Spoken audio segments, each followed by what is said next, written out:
Bom, em primeiro lugar, um prazer muito grande estar aqui. Parabéns a Vargas. Quero agradecer ao Mário, Isabela, pelo convite, enfim, pela organização. Uma grande honra estar aqui participando desse evento.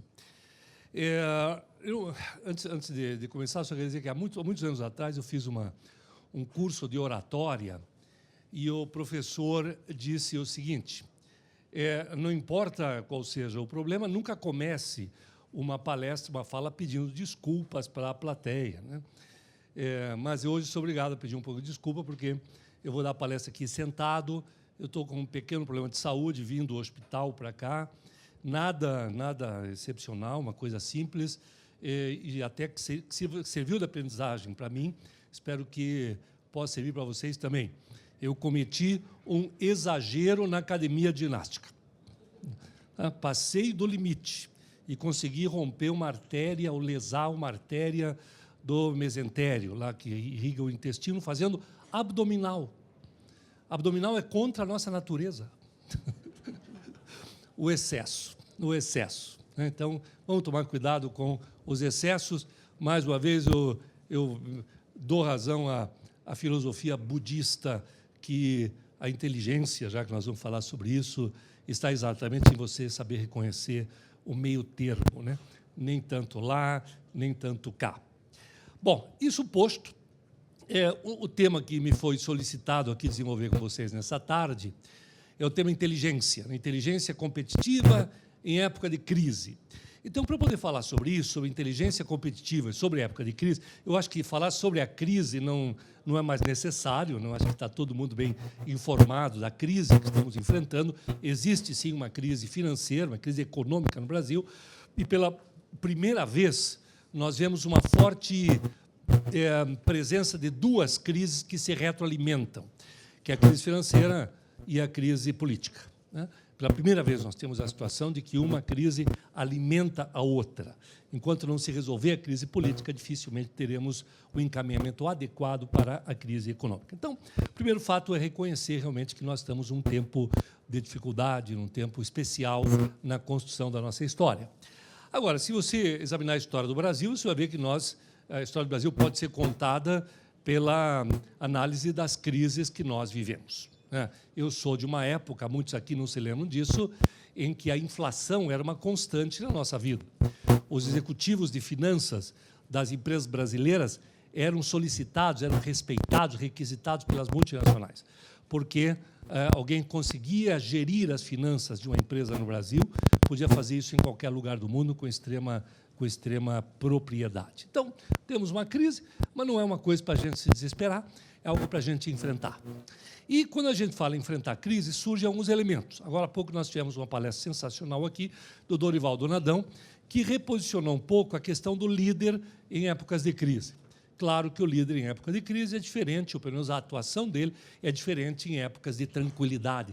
Às vezes pode ser a mesma pessoa, às vezes não. Lembramos, por exemplo, do Churchill, que foi o sujeito que defendeu o mundo livre na época da Segunda Guerra Mundial. Ele esteve à frente das principais decisões que levaram à derrota do nazismo, né? E logo depois que terminou a guerra, com os aliados vitoriosos, ele não foi reconduzido ao cargo de primeiro-ministro da Inglaterra, porque ele não era um líder adequado para a reconstrução. Ele era um líder adequado para a crise, para a guerra. Depois, era necessário de um gerente que organizasse a reconstrução da Inglaterra, a reconstrução do país. Então, eu vejo que realmente os líderes têm, ou são diferentes, ou têm comportamentos diferentes, de acordo com a situação, de acordo com o momento. Se fala muito daquela ideia da liderança situacional. Bom, nós então tivemos já a presença aqui do Dorival Donadão, trazendo para a gente uma ideia sobre a participação dos líderes durante a crise.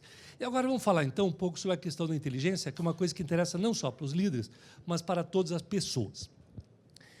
Essa história de falar sobre inteligência em gestão ou em educação, talvez vocês não saibam disso, mas ela nem sempre foi assim. A história do estudo da inteligência é relativamente recente. Foi exatamente, para ser preciso, em 1978, quando um psicólogo da Universidade de Harvard, da Escola de Psicologia de Harvard, chamado Howard Gardner.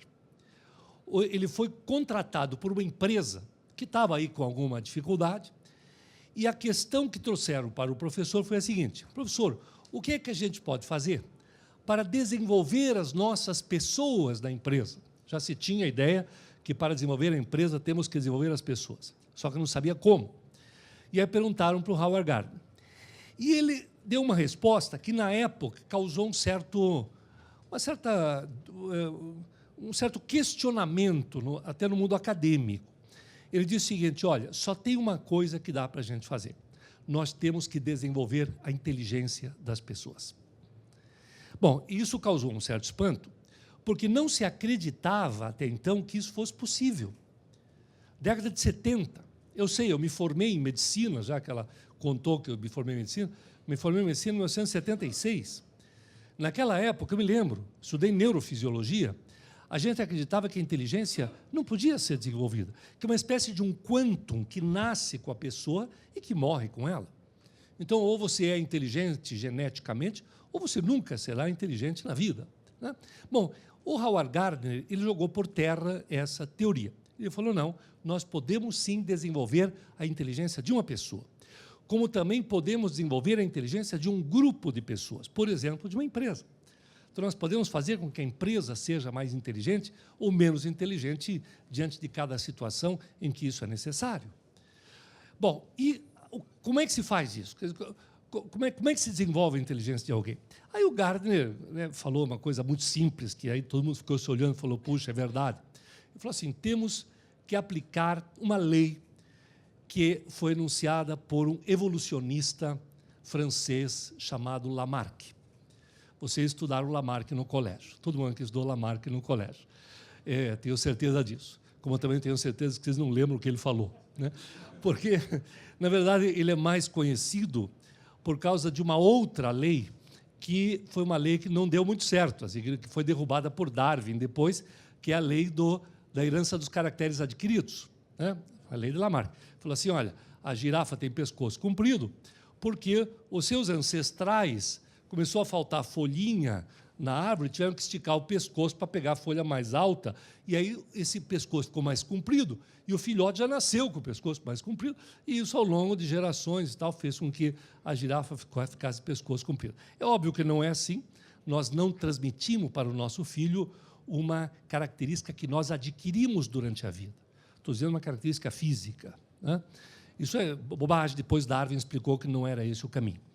Agora, a segunda lei de Lamarck está aí até hoje, e não tem como a gente contrariá-la.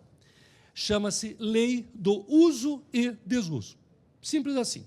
Usou, se desenvolve, não usou, atrofia, né? Isso é muito perceptível quando se trata de músculo. Você vai para a academia, faz musculação, o seu músculo cresce, fica maior, fica mais tonificado, fica mais forte. E aí você para de fazer atividade física, o que acontece? Cai. É porque a palavra é bem essa, porque entra em ação uma outra lei, que é a lei da gravidade, né? Que é tão forte, tão irrefutável quanto a lei do uso e desuso. Cai.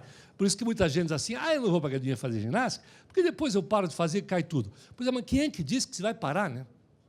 Não pode parar. A gente sempre tem que estar fazendo uma atividade física ao longo da nossa vida. Por isso que eu estou um pouco chateado aqui hoje, porque o médico mandou parar de fazer pelo menos um mês de atividade física, depois, para recuperar, eu já sei como é que vai ser. Então, a lei do uso e desuso é muito forte quando se trata de músculo.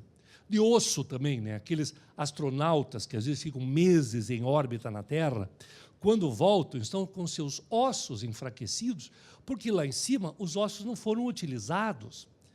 Pela ação da gravidade, ele não precisou usar o osso para se sustentar. Isso descalcifica o osso. Então, ele precisa de um tempo para recuperar isso aí. Então, lei do uso e desuso, quando é osso, quando é músculo, articulação, é bastante óbvio para todos nós. O que o Gardner trouxe de novidade é que isto se aplica para o cérebro. E até então achava-se que não. Sabe por quê? Porque o neurônio, que é a célula nervosa, ela, até então, achava-se que ela não era possível ser multiplicada. Nós nascemos com a quantidade de neurônios e morremos com ele. Não podemos ampliar. Hoje nós já sabemos que não é bem assim, que nós podemos sim ampliar o número de neurônios. Isso foi descoberto por um neurocientista russo radicado nos Estados Unidos chamado Elkhonon Goldberg. O Goldberg, inclusive, tem um livro muito interessante chamado O Cérebro Executivo, que mostra como é que o cérebro funciona em momentos de tomada de decisão, principalmente. Muito bem. Então, ele falou, dá para desenvolver, sim, os neurônios pelo estímulo, pelo incentivo, pelo uso, assim como nós desenvolvemos o volume do músculo por sua utilização. Mas, e aí, outra contribuição do Gardner, nós não precisamos aumentar o número de neurônios para aumentar a inteligência de alguém. Basta que nós aumentemos as sinapses. E estas, sim, nós fazemos rapidamente. O que é sinapse? Vocês devem lembrar. São as interconexões entre os neurônios. E isso se forma muito rapidamente. O neurônio demora para a gente multiplicar, mas a sinapse não. Né? Hoje, no final do dia, vocês estão aqui no estande da Vargas, assistindo palestras. Eu vou falar uma coisa agora que vocês não vão acreditar, mas não faz mal, vai funcionar do mesmo jeito. No final do dia, vocês terão mais sinapses do que tinham quando aqui chegaram. É mais uma contribuição que a Vargas dá, né, para os seus ouvintes aqui. Porque pelo uso do neurônio, pelo uso da inteligência, pelos estímulos, nós multiplicamos muito rapidamente as interconexões. E é justamente nestas interconexões que reside a nossa capacidade cognitiva, que é o que a gente pode chamar de inteligência. Se a gente faz um paralelo disso com a empresa, a inteligência da empresa também depende das pessoas, né, que seriam os neurônios, mas depende muito das relações entre as pessoas, né, da comunicação, da inter-relação, da sinergia, da colaboração, do trabalho em equipe. Às vezes nós não temos que aumentar o número de pessoas na equipe, nós temos que melhorar a relação entre as pessoas da equipe. Isso aumenta a inteligência daquele grupo de trabalho. Bom, então essa foi uma contribuição do Howard Gardner, que foi muito importante. De lá para cá nós começamos a prestar atenção. Então, nisso, dá para aumentar. Tanto é que no mundo, por exemplo, do tratamento das crianças que são portadoras de síndrome de Down, né, que são aquelas crianças especiais que nascem com síndrome de Down, existe hoje uma técnica que se chama estimulação precoce. Você começa precocemente a dar estímulos para desenvolver a inteligência. E hoje são criaturas maravilhosas, porque são extremamente afetivas, fantásticas, né? E ao desenvolver a inteligência, tem quantos portadores assim de Down trabalhando em empresas, dando uma contribuição efetiva para a sociedade. Muito bem. Então, sim, é possível aumentar a inteligência de uma pessoa ou de um grupo de pessoas. Essa foi a primeira contribuição do Gardner. A segunda contribuição, que talvez seja aquela pela qual ele é mais conhecido, foi quando ele nos disse o seguinte: gente, nós não temos só um tipo de inteligência, nós temos vários tipos de inteligências. E aí ele publicou um livro muito famoso chamado Inteligências Múltiplas. Inteligências múltiplas. Na época, ele listou 7 inteligências. Hoje, dependendo do autor, nós temos 10, 12, tem gente que fala de 15 tipos de inteligência. Hoje nós estamos falando de uma aqui, que é a inteligência competitiva. Bom, então, as 7 que ele listou são bem conhecidas, né? Primeiro, a inteligência lógico-matemática, que é a capacidade que a pessoa tem de fazer conta de cabeça, né? De interpretar números, gráficos, ou de ver os fatos da vida de uma maneira lógica. Inteligência lógico-matemática, chama-se esta. Normalmente, uma pessoa que tem inteligência lógico-matemática é considerada uma pessoa inteligente. Então, há uma confusão que se faz entre inteligência e um dos tipos de inteligência, que é a inteligência lógico-matemática. E isso se deve ao fato de que um psicólogo francês chamado Alfred Binet, lá no começo do século passado, ele criou um teste que se chamava QI, teste de quantidade de inteligência, o coeficiente intelectual, que todo mundo já ouviu falar. Hoje, esse tipo de teste chama-se psicotécnico.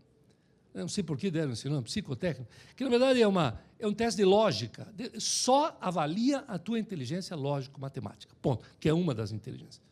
É aquele teste que todo mundo já fez, que se baseia no princípio de 2, 4, 6, qual é o próximo número? Então, é lógico que será 8. Isso aqui eu dei um exemplo, mas esse tipo de teste pode ser quase que infinitamente sofisticado, né, para avaliar a tua capacidade de ver as coisas de maneira lógica. Mas essa é apenas uma das inteligências. Gardner já tinha citado mais 6. A segunda é a inteligência linguística, a capacidade de usarmos bem as palavras, nos comunicarmos assertivamente utilizando as palavras. Evidentemente, é a inteligência dos escritores, dos jornalistas, dos poetas, dos professores, dos advogados também. Eles precisam desenvolver essa inteligência. O terceiro tipo seria a inteligência musical, né, que é a capacidade da pessoa aprender instrumentos, aprender a cantar com facilidade, desempenhar com facilidade e tudo mais, né? Aprende. Talvez um dos expoentes que nós tenhamos de inteligência musical aqui no Brasil não é nenhum dos grandes muito conhecidos. É um sujeito chamado Hermeto Pascoal. Já ouviram falar? Hermeto Pascoal, se uma colher cair no chão, ele diz em que tom aquela colher caiu. Caiu em dó menor. E ele pega uma chaleira e transforma aquela chaleira num instrumento musical. É uma coisa fantástica, é um gênio. Esse é gênio absoluto, gênio puro.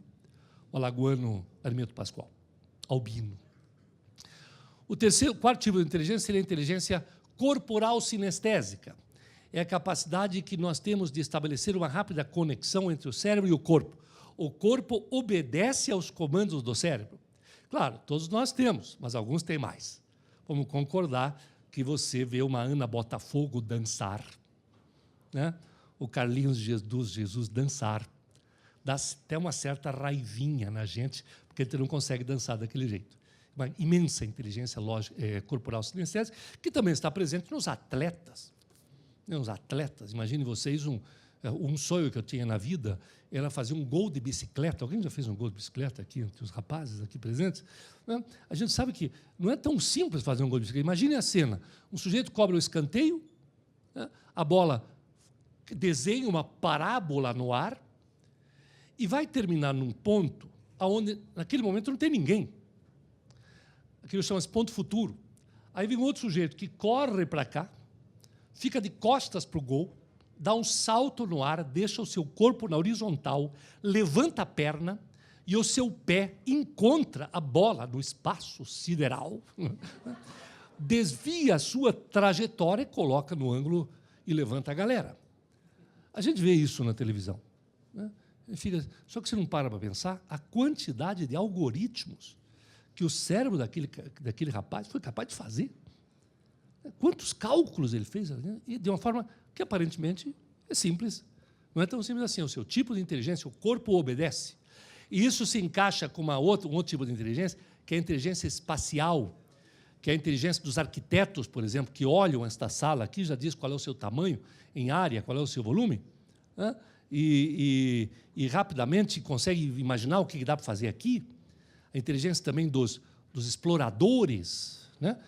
Já perguntei uma vez para o Amir Klink, para que lado é o norte? Ele sempre sabe para onde é o norte. E tem gente que veio aqui para o HSM e não sabe onde deixou o carro na saída, né? Porque inteligência espacial não é assim para todo mundo, do jeito que é para o Amir Klink. E assim vai. Aí tem mais 2 inteligências que ele citou, que são a inteligência interpessoal, que é a inteligência do relacionamento humano, né? É prestar atenção no outro, praticar empatia, né? Levar em consideração o outro, se comunicar bem com o outro, tudo faz parte da inteligência interpessoal. E você veja como as coisas vão mudando, né? Há não muito tempo atrás, um gerente de banco, e eu sei porque eu conheço bem, especialmente o Banco do Brasil, a gente faz muita consultoria lá, já conversei sobre isso várias vezes lá. Como é que um gerente de banco era selecionado há 20 anos atrás? Por sua inteligência lógico-matemática. O sujeito faz cálculo de juro composto de cabeça, põe ele para ser gerente. Hoje não, né? Até porque hoje não é ele mais que faz cálculo. Quem faz cálculo é a máquina. Hoje, a inteligência principal que nós desejamos para um gerente de banco é a inteligência interpessoal, né? Capacidade de se relacionar com o cliente, de demonstrar interesse pela necessidade do cliente, né? Enfim, inteligência interpessoal, gerar confiança. E aí tem a última que ele citou, é a inteligência intrapessoal, que tem a ver com a inteligência interpessoal, porque se a inteligência interpessoal é aquela que estabelece a relação de uma pessoa com outras pessoas, a intrapessoal estabelece uma relação da pessoa com quem? Com ela mesma. Então, entender-se, conhecer-se, saber quais são os seus objetivos, os seus valores, né? As suas forças, as suas fraquezas, tudo mais. Isso aí é autoconhecimento, que, no fundo, é a base de tudo que a gente faz na vida. Então, essas inteligências todas foram citadas lá pelo Gardner, está lá no seu livro, qualquer um pode comprar, aqui na Saraiva tem inteligências múltiplas. Muito nos ajuda hoje, as pessoas que trabalham com seleção de profissionais para empresas, usam este livro como base, porque é aquela história de colocar a pessoa certa no lugar certo tem a ver com você conseguir entender qual é o tipo de inteligência que é predominante naquela pessoa. Porque ninguém tem todas as inteligências totalmente desenvolvidas. Tá? E aí vem dois fatores. Primeiro, por que é que alguém tem tal inteligência? Um engenheiro, por exemplo, naturalmente tem inteligência lógico-matemática. Agora, a pergunta é, ele tem inteligência lógico-matemática porque é engenheiro? Ou ele é engenheiro porque já nasceu com estímulo biológico à inteligência lógico-matemática? E a resposta é, as duas são corretas. Quer dizer, ele é atraído naturalmente para a engenharia porque ele geneticamente tinha essa inteligência mais desenvolvida. E depois lá, estudando engenharia, assistindo a aula, estudando lógica, estudando matemática, estudando, né, todas essas coisas, projetos, fórmulas, ele desenvolveu ainda mais a sua inteligência. Então, isso é claro, assim, né? Um escritor nasce escritor, mas ele precisa desenvolver a sua competência para escrever. Senão, ele jamais será um escritor. Então, são as duas coisas. E aí, quando a gente fala em inteligência competitiva, não é muito diferente. Ou seja, há pessoas que naturalmente são competitivas. Elas nascem com espírito competitivo e outras não, outras menos. E tudo bem, tem espaço, né, para todo mundo. Ainda bem que as pessoas não são iguais entre si. Então, há pessoas que são mais naturalmente competitivas, que gostam mais de desafios, né? E hoje fala-se muito que uma das formas de motivar as pessoas é pelo desafio. E é real, mas não vale para todo mundo. Tem gente que não gosta de desafio. Eu, por exemplo, gosto. Eu gosto do desafio não pelo resultado, mas gosto do desafio pelo desafio. Uma vez eu fiz uma viagem de moto daqui até Machu Picchu. Tinha lá era um desafio, até cruzar a Cordilheira dos Andes, a Floresta Amazônica, né, saindo de São Paulo. Foi 7 dias de viagem até. E eu me lembro que eu estava saindo, foi logo depois do CONAR, nós tivemos uma festa depois do CONAR, um jantar, aí eu estava saindo, porque no dia seguinte eu ia viajar, e eu comentei, pessoal, estou indo embora porque tenho que dormir mais cedo, que amanhã eu vou pegar a moto, eu vou até Machu Picchu, e um colega meu perguntou o seguinte, Eugênio, você ouviu falar em avião? Te leva para Machu Picchu, no maior conforto. Eu falei, cara, você não entendeu, a ideia não é o Machu Picchu, é a viagem em si, né? Isso é gostar do desafio. Então, não é para todo mundo. Mas, como eu disse, tudo bem. Tudo bem. Ainda bem que não é para todo mundo. Ainda bem que nem todo mundo olha o mundo da mesma maneira. Então, a tal da inteligência competitiva é um pouco disso. Tem gente que adora. Quando entra uma crise, opa, legal, vamos ver o que nós vamos fazer para enfrentar essa crise. E outros, né, se recolhem, alguns até se desesperam. Bom, em épocas de crise, quando a gente fala de liderança, como o Dorival Douradão falou, é evidente que nós precisamos de pessoas que têm inteligência competitiva no comando, né, para poder levar os outros. Bom, e aí, quando a gente fala sobre isso, o que é que salta aos olhos? Existem várias definições de inteligência, eu vou dar para vocês 3 definições de inteligência que se encaixam com a ideia da inteligência competitiva. A primeira definição, ela é uma definição que vem lá do mundo da pedagogia e relaciona inteligência com 4 qualidades da pessoa. A primeira qualidade é a percepção. Perceber o que está acontecendo. Você nota que isso varia de pessoa para pessoa. Está acontecendo um problema, estamos diante de uma grande dificuldade, tem gente que não percebe. Estamos em crise. Isso o Schumpeter estudou quando fez aqueles ciclos, né? Ele mostrou algumas empresas reagem à crise no começo da crise. Outras empresas precisam estar quase fechando as portas para daí reagir à crise. Qual é a diferença? Essa velocidade de reação veio de onde? Da percepção. Tem gente que não percebe. Tem empresa que fechou as portas e que há 5 anos ia muito bem, obrigado. E você vai ver por que essa empresa fechou as portas, porque os seus dirigentes não perceberam as mudanças do mundo. Percepção. O segundo item é compreensão. Então, você tem que perceber o que está acontecendo e tratar de compreender quais são as mudanças, quais são as variáveis, quais são as ameaças que estão nos afetando nesse momento. Compreensão. O terceiro requisito é aprendizagem. Ou seja, você tem que aprender alguma coisa com o que está acontecendo, né? Você tem que aprender alguma coisa com o que você fez até agora.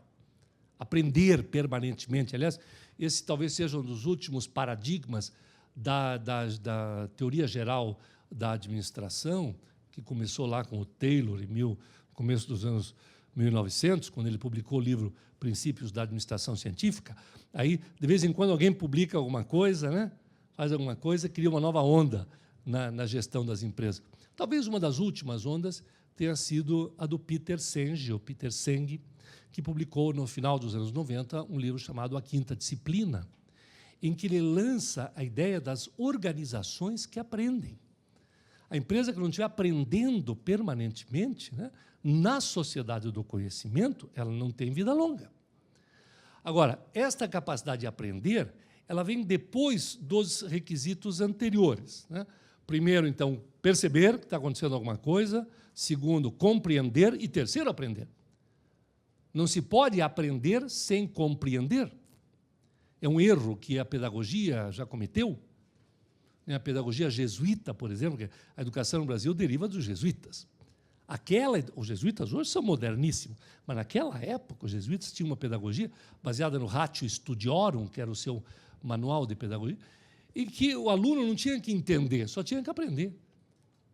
Um aluno não estava entendendo nada, não estava aprendendo, e dizia assim: professor, eu não estou entendendo essa matéria. E o professor dizia: você não tem que entender, só tem que aprender. Isso não é possível. Você não pode, no máximo, decorar alguma coisa. Todos nós fomos vítimas desse sistema. A gente decorava para passar na prova, mas não compreendia de verdade, portanto, não apreendia de verdade. E aí o quarto componente da ideia da inteligência competitiva, ou dessa parte da inteligência competitiva, é a capacidade de adaptação. Adaptação, né? Então, é percepção, compreensão, aprendizado e adaptação. E o que é a adaptação? Quem foi o cara que trouxe a ideia da adaptação para nós? Darwin, né? Que eu sei que vocês estudaram. E também sei que vocês sabem pouco sobre ele, né? Por que eu sei? Porque todo mundo sabe pouco sobre Darwin. Darwin é mais conhecido pelas coisas que não disse do que pelas coisas que disse. Darwin nunca disse que nós descendemos do macaco. Darwin nunca disse que venceu o mais forte ou o maior. Ele disse que venceu aquele que tinha maior capacidade de adaptação, né, ao meio ambiente. E a empresa é um organismo vivo, inserido num ecossistema chamado mercado. E esse ecossistema está mudando com uma velocidade nunca vista antes. Quem é que faz parte do ecossistema? O cliente, mas não é só o cliente. Toda a cadeia, né? Fornecedor, os órgãos reguladores, né? A sociedade em si. E uma coisa muito importante que faz parte do ecossistema, o concorrente. E o concorrente está se mexendo, vocês sabem disso. Só que tem gente que não percebe. E, ao não perceber, não tem como se adaptar. Então, um dos principais sinais da inteligência competitiva está na capacidade de perceber, compreender, aprender e adaptar-se aos novos tempos. Muito bem. Essa é apenas uma definição de inteligência dentro do capítulo Inteligência Competitiva. O segundo é a capacidade que a pessoa tem. A inteligência seria demonstrada pela capacidade que a pessoa tem de transformar fenômenos abstratos. Evidentemente, transformar fenômenos abstratos em fenômenos. O que não é abstrato é o quê? Concretos. E o que é concreto? Concreto é tudo aquilo que ocupa lugar no espaço, que tem massa e volume. Este púlpito que aqui está é concreto. Esta cadeira em que eu estou sentado é concreta. Posso tocar nela, posso vê-la, posso tocar nela. Né? A HSM é concreta. A Vagas é concreta. Ok, o meu carro, a minha casa, tudo concreto. Agora, tudo isso que tem concretude e que foi feito pelo homem, porque há coisas concretas que não foram feitas pelo homem, uma pedra, por exemplo. Agora, tudo que é concreto e foi feito pelo homem, antes de ser concreto, já existia, mas não era concreto, era abstrato. E o que é o abstrato? Uma ideia, um plano, né? Um sonho, quem sabe a melhor palavra. Tudo nasceu aqui. Aliás, tem um livro que é de um consultor bastante conhecido no Brasil, chamado César Souza. Vocês conhecem? Ele tem vários livros. O que fez mais sucesso, um livro chamado Você é do Tamanho dos Seus Sonhos. Quando ele estava escrevendo esse livro, o César é meu amigo, eu falei assim para ele, pô, esse é o título do seu livro? Pô, você agora, depois de velho, virou poeta? Ele falou assim, Mussac, você não entendeu nada. O sonho é a primeira fase do planejamento estratégico. E ele deu esse título para o livro porque, para escrevê-lo, ele foi entrevistar fundadores de grandes empresas, desde o Dr. Norberto Odebrecht, que ele trabalhou na Odebrecht, o Luiz Seabra da Natura, o Ulisses Ulisses Tapajós, da Embraer, como é que chamava, doutor? Osíris Silva, não Ulisses Tapajós, Osíris Silva, obrigado, e tantos outros, a Luísa, a Helena, mas foi entrevistar essas pessoas. E a primeira pergunta que ele fez a elas é, como é que nasceu a sua empresa? Todas deram a mesma resposta. Tudo começou com um sonho que eu tinha. Né?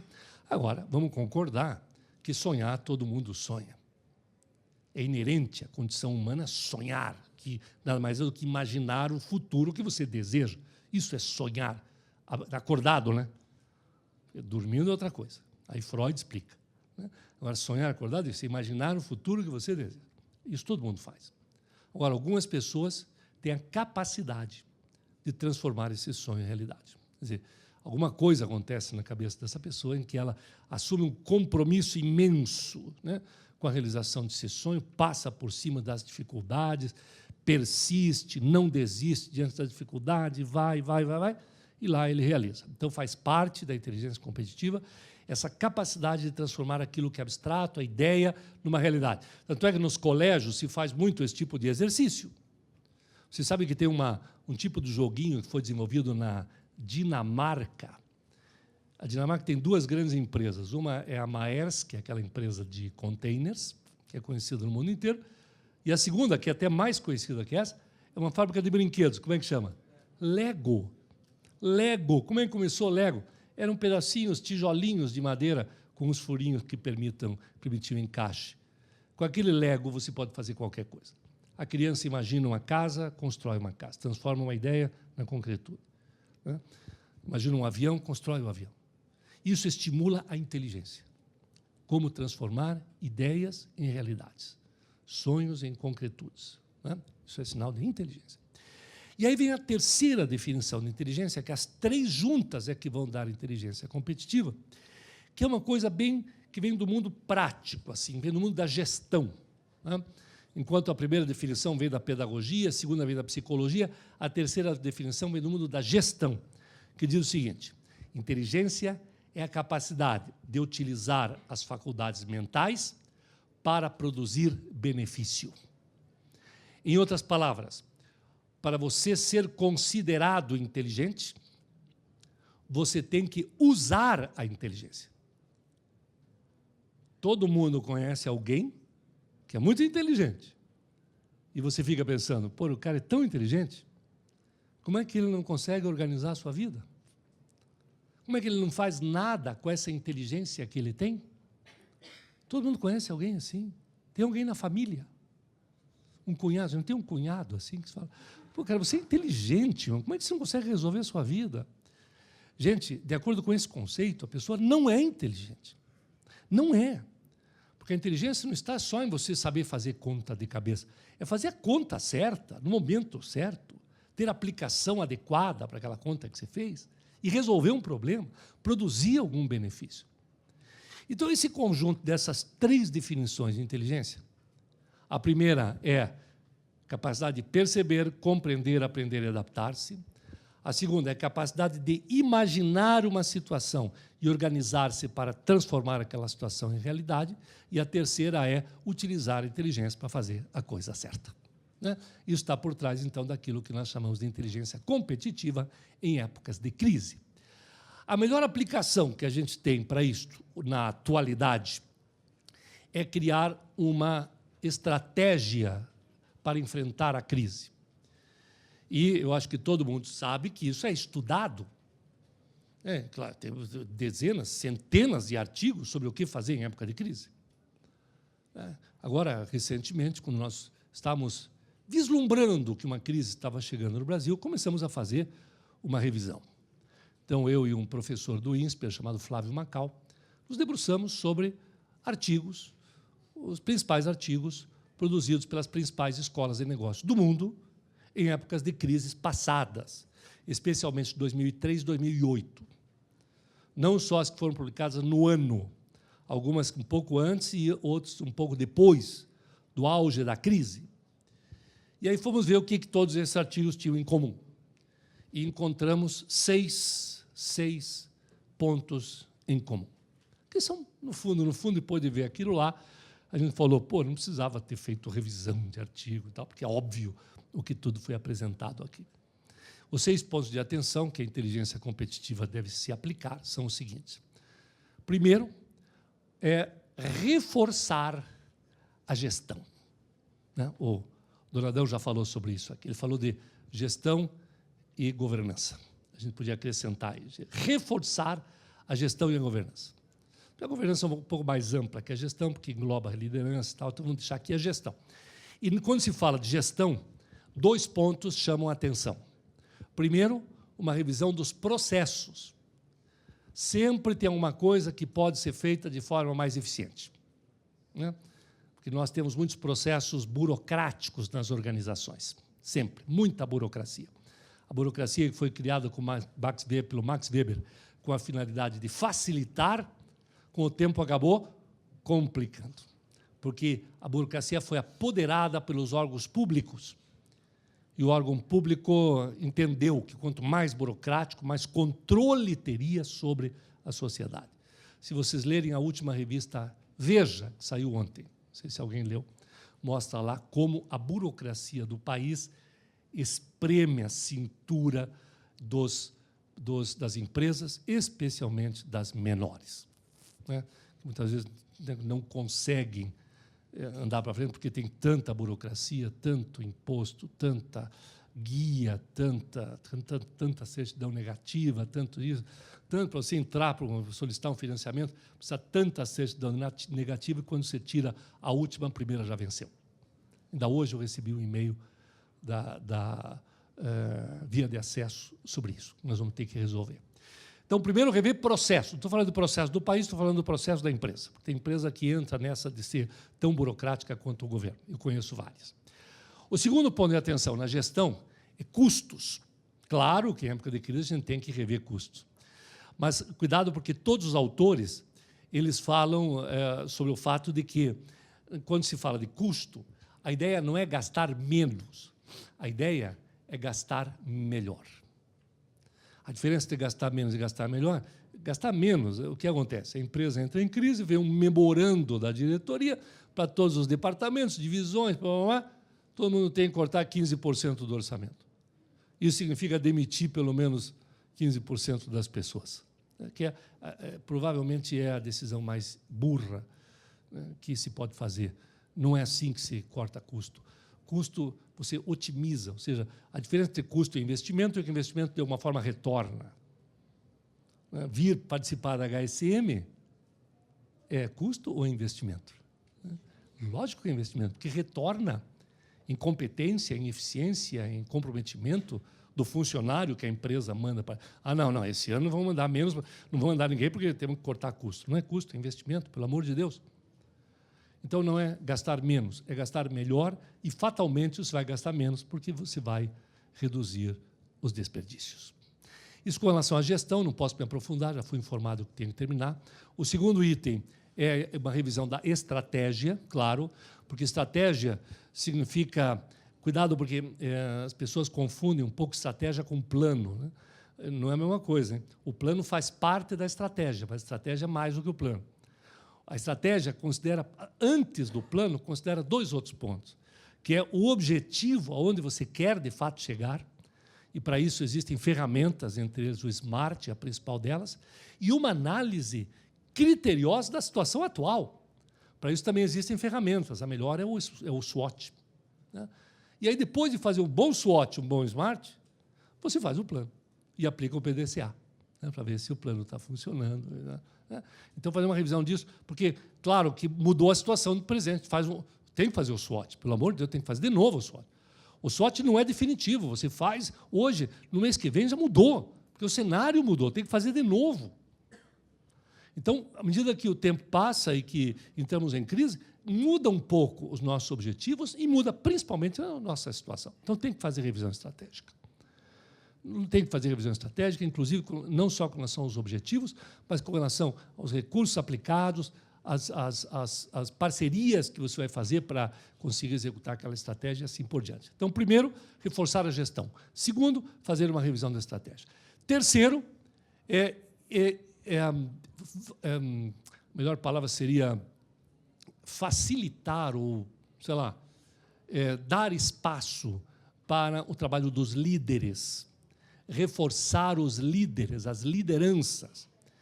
Crises são ótimas, tanto para o aparecimento de líderes, quanto para a denúncia de fraudes. Denúncia de fraudes. Então, a gente estava ocupando um cargo de liderança, mas não era um líder. Como é que eu sei? Porque no momento em que a sua liderança foi necessária, ele não soube atingir o objetivo. Ele falhou, né? Tá bom, então nós temos que colocar novos líderes, reforçar as lideranças. Não vou poder me aprofundar nisso, mas o Dorival já falou bastante sobre a importância do líder, que é um pouco diferente em época de crise. O quarto ponto é, claro, melhorar a relação com o cliente, porque nós precisamos trazer dinheiro novo para dentro da empresa, e quem dá dinheiro para a empresa é o cliente. É o cliente. A única instituição que não tem cliente é o governo. O governo não tem cliente. O governo tem o quê? Contribuinte, né? E está tentando. Vamos pôr a CPMF, vamos aumentar a arrecadação. O governo está certo, tem que aumentar a arrecadação. Só que ele não está fazendo aquele primeiro, né? De rever custo, né? Rever custo. Eles gastam muito. É ali que eles tinham que se focar, antes de tentar arrecadar mais. Mas, no caso de uma empresa, tem que atrair novos clientes, tem que melhorar a relação com o cliente. Tem uma expressão para isso que é clientividade. Entender o cliente, entender o foco.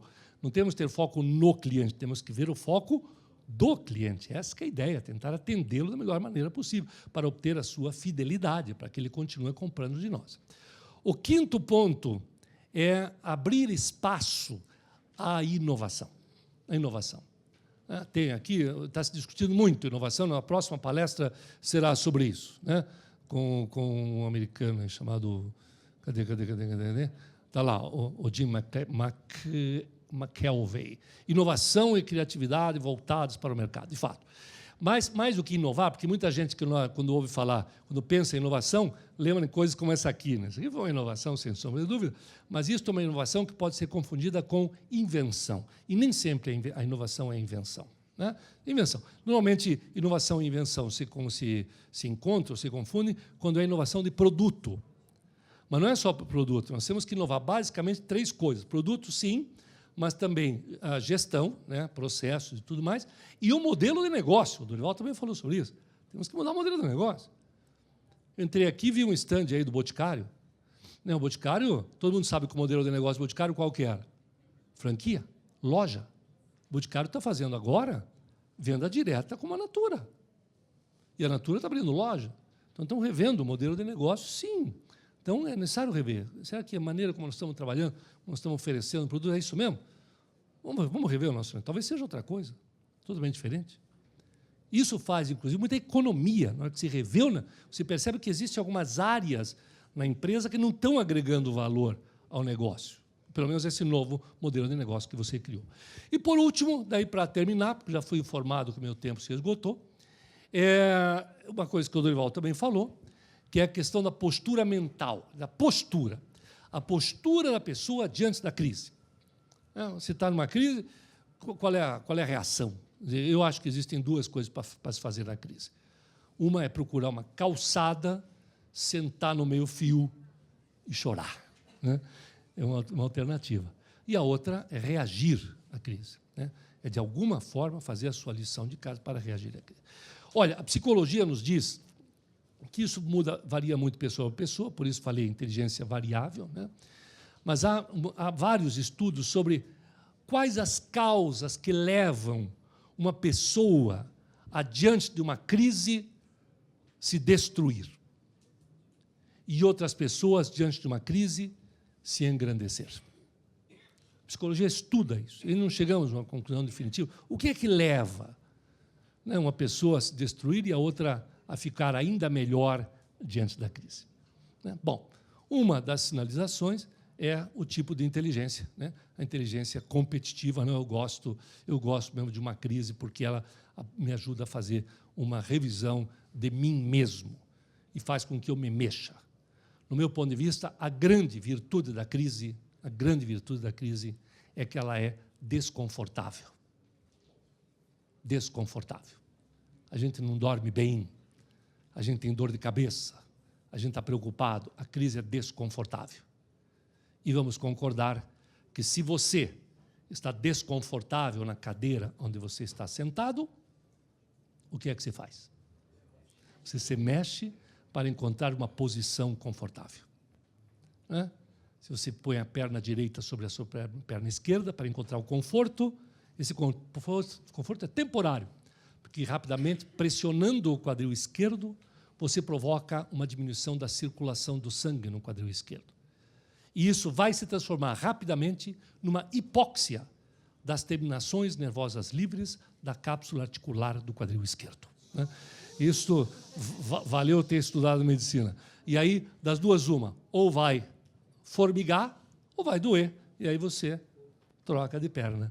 Então, nós nos mexemos no desconforto. Quando está confortável, a gente se acomoda. Quando está desconfortável, a gente se mexe, porque a gente gosta mesmo do conforto. Então, a gente vai buscar o conforto. Então, como a crise nos tira da zona de conforto, ela é muito positiva nesse sentido. Faz com que a gente busque uma nova alternativa. Né? Como disse Einstein, ontem ainda li a matéria da Veja passada sobre Einstein, uma frase atribuída a ele, não sei se é dele, o maior sinal de loucura de alguém é tentar obter resultados diferentes fazendo a mesma coisa que fazia até agora. Então, gente, esse é um momento ótimo, um momento de crise, não é um momento ruim. Líderes, para assistir nisso aqui, líderes, de certa forma, quando a equipe está muito confortável, está muito acomodada, o líder promove um desafio para tirar as pessoas da zona de conforto. Ele cria uma crise artificial, um estado de crise. Uma vez eu falei assim, líderes são criadores de crise. E alguém disse, agora que eu entendo por que a Dilma é uma grande líder. Né? Não, gente, não é neste sentido. Na verdade, líderes não criam crises, líderes criam estados de crise, que é o estado de crise diferente da crise. Estado de crise é quando, mesmo sem crise, você se movimenta como se estivesse em crise. Isso promove o crescimento. O Dorival falou uma coisa engraçada e jogou para mim. Ele falou assim, o Eugênio vai falar sobre o Godot. Lembra que ele falou isso aí? O Godot é aquele livro do Samuel Beckett que deu a ele o Prêmio Nobel da Literatura, em que são dois personagens, o palco tem uma esquina, nessa esquina tem uma árvore e vem um sujeito que está ali, tem um sujeito embaixo da árvore de braços cruzados, o nome dele é Vladimir, e vem um amigo dele caminhando pela calçada, o amigo chama-se Estragon, e os dois se encontram embaixo da árvore e se abraçam. E aí, o que você está fazendo aqui? Eu estou esperando o Godot, que é o terceiro personagem. Né? Eu estou com uns problemas aí, sabe? E ele ficou de me ajudar a resolver. Pois ele marcou comigo também, eu também estou com problemas, ele vai me ajudar a resolver. Aí os dois ficam ali conversando sobre a sua vida, sobre as dificuldades, sobre as injustiças que sofreram, sobre as oportunidades que não tiveram, e não notam que o tempo passa. E termina o dia e o Godot não vem, eles voltam no dia seguinte, e de novo o Godot não vem, no terceiro dia, passa uma semana inteira, o Godot não vem, passa a segunda semana, o Godot não vem, a árvore começa a soltar folhas, as folhas começam a cair, simbolizando que o inverno está chegando, o frio está pegando. E aí eles olham um para o outro e dizem assim, acho que ele não vem, né? Vamos embora, nós resolver os nossos próprios problemas, porque ele não vai vir. Esse sacana nos traiu. E aí eles se despedem, se abraçam, vão embora, cada um para um lado, a cortina do teatro desce, e a plateia fica olhando e dizendo, e o Godot? Pois este homem ganhou o Prêmio Nobel da Literatura porque o Godot não veio. Se ele tivesse vindo, seria uma peça comum. O Godot não vem, gente. É nós, mano, como diriam os campeões, né? Somos nós temos que fazer. O Dorival foi muito adequado em dizer, não dá para a gente resolver a economia do Brasil, não dá para resolver os problemas da política, mas nós podemos resolver aquilo que está ao nosso alcance. Mudar o mundo que nós somos capazes de influenciar, né, o terceiro pé do banquinho dele, capacidade de influenciar outras pessoas com a nossa postura. O Jack Welch, já que ele falou em GE, o Jack Welch, no seu livro Paixão por Vencer, ele disse uma coisa muito interessante para os líderes emergentes. Ele disse assim, quer liderar? Assuma uma atitude positiva. Nunca se deixe transformar em vítima. E, pelo amor de Deus, divirta-se, senão não vale a pena. Obrigado. Acho que agora temos... Obrigado. Trazendo um pouco essa realidade da crise aqui para fora, para a gente repercutir com o pessoal, a gente pode realmente tirar mais proveito da crise do que sofrimentos e temores dentro do ambiente corporativo, a seu ver? Eu tenho a impressão que, se eu passasse o microfone para todas as pessoas que estão aqui nesse auditório e perguntasse para cada pessoa, você enfrentou crises pessoais na vida? Acho que todo mundo enfrentou crises pessoais. Todos nós passamos por desilusões amorosas, né? Crises financeiras, dúvidas existenciais se aquilo que você estava fazendo era exatamente o que você queria fazer. E todos nós passamos por crise. Crise até de saúde, né? Você fica doente. Enfim, eu me lembro claramente das crises que eu tive na vida e me lembro também que quando eu estava no meio da crise, eu estava de mal com o mundo, né? Estava assim, amaldiçoando os deuses. Hoje, olhando para trás, fazendo um retrospecto das minhas crises, eu me lembro, sinceramente, não é proselitismo nenhum, eu me lembro das crises que eu tive na vida com uma certa gratidão. Porque eu, invariavelmente, saí da crise melhor do que era quando nela entrei, né? Então, acho que essa é uma visão que nós temos que trazer para o mundo corporativo também. Porque a empresa é um conjunto de pessoas, né? Certamente. Gente, isso aqui serve para nos fortalecer. Nós vamos nos transformar em pessoas melhores, em uma empresa melhor. Agora, depende um pouco muito de onde você coloca o seu ângulo de visão, né? Se você fica olhando o presente, talvez você se desespere. Agora, se você olhar o futuro, especialmente colocando no futuro aquela ideia do futuro que você deseja, né? Porque é interessante que um estudo mostra que há 3 tipos de relações com o futuro. Existem pessoas que ignoram totalmente o futuro, vivem o presente, né? Não estabelecem relações de causalidade. Muita gente assim, especialmente os mais jovens. O futuro não existe ainda, eu vou curtir o presente. Curtir o momento. O passado não existe mais, o futuro não existe ainda, tem que me concentrar no presente. Tanto é que o presente chama-se presente, porque é um presente de Deus, não sei o quê. Bom, tá bom. É uma forma de ver, só que temos que tomar cuidado, porque o futuro vai virar presente. E quando ele virar presente, ele será tão melhor ou tão pior, a depender daquilo que você fez no presente atual. Não podemos esquecer a relação de causalidade. A outra conexão que se estabelece com o futuro de algumas pessoas é tentar imaginar como é que o futuro vai ser, que é o caso dos cenaristas. Os economistas ficam sempre nos dizendo como é que vai ser o crescimento do país, como é que vai ser a taxa de inflação, como é que vai ser o preço do dólar, a recessão, quando é que vai terminar. Qualquer cenarista é capaz de nos dizer como é que vai ser, né? Mas isso equivale a você tentar discutir ou descobrir como é que é o fim do filme. Você não participou da direção do filme. Você não foi o roteirista do filme. Você tenta imaginar como é que vai ser o roteiro que está sendo criado por outros, né? E a terceira maneira de você se relacionar com o futuro é você puxar para si a responsabilidade da construção desse futuro. Eu sei que, evidentemente, você não pode construir o futuro do país ou o futuro dos outros, mas você pode, sim, construir o seu próprio futuro diante deste cenário em que nós estamos, né? E aí a gente fala de alguns líderes que são muito emblemáticos com relação a isso. O principal deles é um psicólogo austríaco que ficou preso em Auschwitz a Segunda Guerra inteira. O nome dele era Viktor Frankl, muito conhecido, Viktor Frankl. E ele sobreviveu àquela dificuldade, àquela crise imensa que ele estava ali inserido, porque ele vivia permanentemente imaginando o futuro.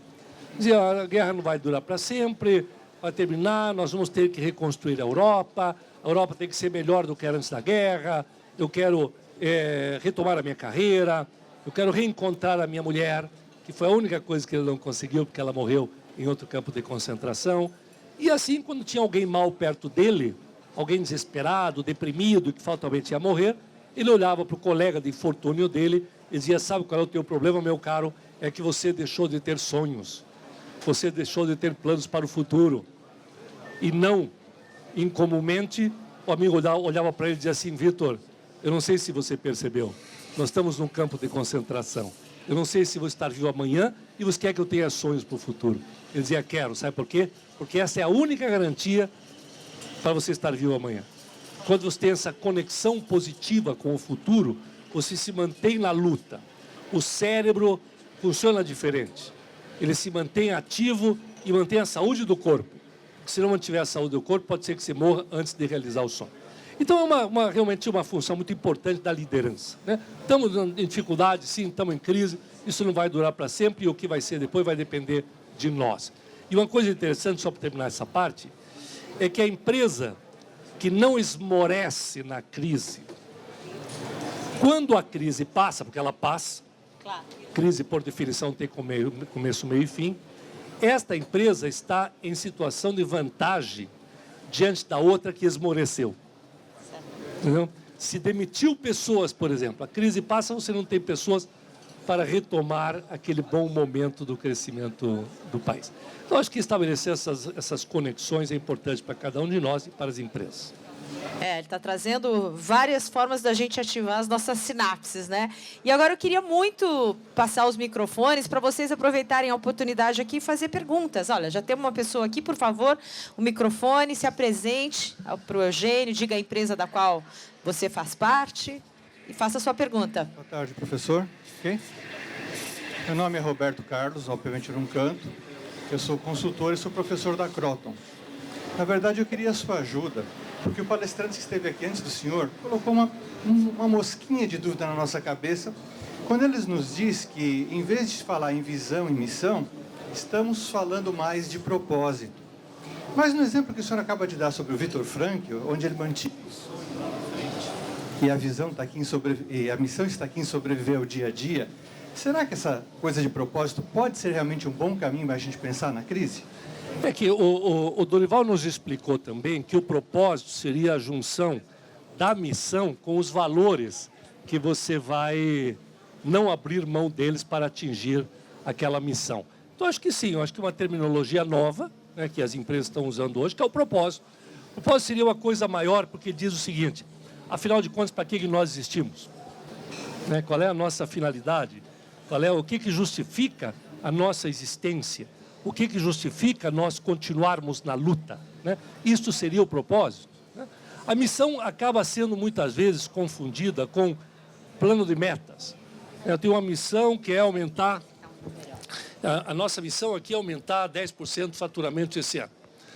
Então, para que a missão não seja confundida com meta, hoje fala-se no propósito, que é um pouco maior, que é um pouco mais abrangente. Acho que a questão do propósito embute a missão, né? Mas traz também outras coisas que são principalmente os valores, né? Que nós não abrimos mão deles e que faz com que a gente seja o que a gente é. Então, não vejo que haja incongruência nessa proposta do Dorival Donadão. Acho que uma nova terminologia, revista, um pouco mais abrangente. Gosto muito da Croton. Ótimo. Quem gostaria de fazer uma pergunta? Lá atrás, por favor, vamos fazer chegar o microfone a ele. Eu peço que você se apresente e fale. Aqui, de camisa azul. Isso, acho que melhor é por aqui mesmo. Tá ótimo. Muito bom. Eu peço que vocês realmente participem com as perguntas, porque enriquece. Muito obrigado, professor. Muito boa tarde. É um prazer conhecê-lo. Eu gostaria de saber o seguinte: a gente está falando muito do papel do líder e essa tônica, na própria terminologia, liderança e o líder, vem à tona de uma forma não somente na mas em todo o momento. Eu gostaria de saber, qual é a sua percepção a respeito de personagens que são antagônicos, o líder e o chefe? Se enxerga o futuro desses dois personagens no momento das empresas atuais? Obrigado. Essa é uma pergunta clássica quando o tema é liderança, né? Qual é a diferença entre o chefe e o líder, né? Eu preferia colocar de uma forma um pouquinho diferente e dizer para você que uma grande confusão que se faz com frequência, mais do que se possa imaginar, é confundir liderança com o cargo de liderança. O cargo de liderança é uma relação institucional. E o que se deseja, evidentemente, é que alguém que ocupa um cargo de liderança seja um líder. Coisa que nem sempre acontece. Quer dizer, nós temos no país cargos de liderança importantíssimos que são ocupados por pessoas que não são reconhecidas como líderes. Quando isso acontece, nós estamos sim diante de um problema, pelo simples fato de que as pessoas precisam de líderes. É só estudar a história da humanidade, você vai ver assim que nós sempre precisamos, as pessoas, até os líderes precisam de líderes, dependendo do momento. O grande líder, às vezes, precisa ser liderado em uma determinada situação. Então, nós precisamos de líderes. E nós vivemos, sim, um momento de uma certa carência de lideranças no mundo. Nós não temos grandes líderes. Talvez haja no mundo hoje um nome que salta aos olhos assim e é citado como nome quase unânime quando o tema é liderança. Infelizmente, quis o destino que ele fosse argentino. Estou falando de quem? Do Papa Francisco. E você nota que o Papa Francisco é um jeito que tem propósito. Né? Ele chegou e falou, não, nós temos que... Ou a igreja está em crise, perdendo fiéis, né? Perdendo clientes, se você quiser, está encolhendo para praticamente todos os lugares do mundo, e isso se deve à maneira como a igreja se relaciona com os seus fiéis. Nós temos que mudar essa relação. Então ele veio e provocou uma verdadeira revolução na relação da igreja, inclusive com os dogmas. Dogma, né? Que o dogma é uma coisa que sustenta a igreja, mas ele nos trouxe que até na igreja os dogmas precisam ser revistos. Aquilo que você... Dogma é uma coisa que você acredita sem questionar. Né? Então, acho que isso é o que nós temos que lembrar. Agora, como é que a gente identifica alguém como um grande líder? Bom, existe uma série de atributos aí que podem ser facilmente identificados, facilmente. Depois que foram listados, facilmente identificados. E eu diria para você que a liderança é ancorada num tripé. O primeiro pé desse tripé são as competências para liderar. E eu insisto nisso porque as competências são específicas. Para cada trabalho, há competências específicas. Né? E o que a gente vê na empresa é que alguém é muito competente para fazer determinada coisa e, por causa disso, é colocado num cargo de liderança. Então, o engenheiro é um excelente engenheiro, muito competente como engenheiro, põe ele para dirigir, para liderar um projeto, aí a construção de uma grande usina. Tá bom. Só que na hora que ele vai liderar um grupo de trabalho, ele precisa de competências que não são as competências de engenharia, que são outras competências. E ele não tem. Não que não possa aprender, que não possa desenvolver. Por isso a importância do investimento das empresas em desenvolvimento de líderes, que é desenvolver competências que são diferentes das competências técnicas. Né? E aí nós encontramos aquelas competências mais voltadas ao negócio, são as chamadas competências hard, e as competências mais voltadas às pessoas, que são as competências soft. Dá para aprender. A questão é que existem mais dois pontos aqui nesse tripé. O segundo ponto é o caráter do líder. O caráter, aquilo que é demonstrado, que é percebido através do comportamento da pessoa. O quanto que ele respeita os valores. O quanto que ele tem coerência entre aquilo que ele diz e aquilo que ele pratica. O quanto que ele demonstra coragem Eu acho que o coragem é um atributo importante do caráter de um líder.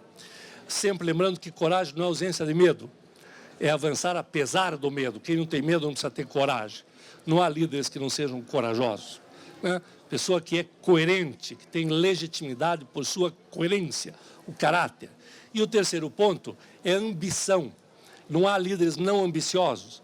Ambição no sentido não de ganhar dinheiro, pode até ser, mas ambição no sentido de transformar, de realizar, de conquistar, de deixar um legado. Se faltar um dos três, nós não temos um líder. Se o sujeito for um bom caráter, tiver ambição, mas não tiver competência, não faz. Pode ser um idealista bem intencionado, mas não faz, por definição.